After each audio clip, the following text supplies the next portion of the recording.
নেদারল্যান্ডসের এক দর্শক আগে গড়া হতাশাজনক বিশ্ব রেকর্ডের সঙ্গে নিজেদের নাম লিখিয়ে ফেলেছে উগান্ডা। প্রথমবার টি-20 বিশ্বকাপের যোগ্যতা অর্জন করে চমকে দিলেও এখনো পর্যন্ত উগান্ডার বিশ্বকাপ 2024 অভিযান রীতিমতো উদযাপন পতনে ভরা।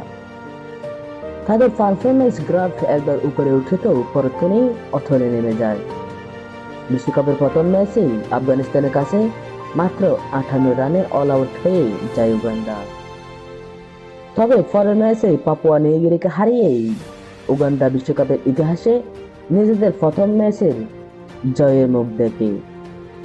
এবার ওয়েস্ট ইন্ডিজের কাছে বিধ্বস্ত হয়ে টি-20 বিশ্বকাপের ইতিহাসে সর্বকালীন এক হতাশাজনক রেকর্ড ছুঁয়ে ফেলে উগান্ডা। রবিবার গায়ানায় টি-20 বিশ্বকাপ 2024-এর সি গ্রুপের ম্যাচে 134 রানের বিশাল ব্যবধানে পরাজিত হয় উগান্ডা।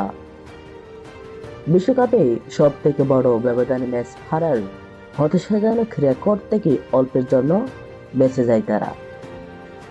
তবে মাত্র 39 রানে অল আউট হয়ে উগান্ডা ছুঁয়ে ফেলে বিশ্ব রেকর্ড। টি-20 বিশ্বকাপের ইতিহাসে সব থেকে কম রানে অল আউট হওয়ায় যোগ্য রেকর্ড গড়ে তোলে উগান্ডা। এতদিন এককভাবেই এই রেকর্ড ছিল নেদারল্যান্ডসের নামে। 2014 টি-20 বিশ্বকাপে সব থেকে ছোট দলগত ইনিংসের নজির গড়ে ডাচরা।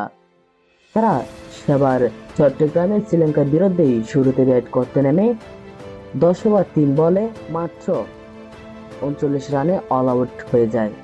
পাল্টা ব্যাট করতে নেমে শ্রীলঙ্কা 5 ওভারে 1 উইকেটের বিনিময়ে 40 রান তুলে ম্যাচ জিতে যায়।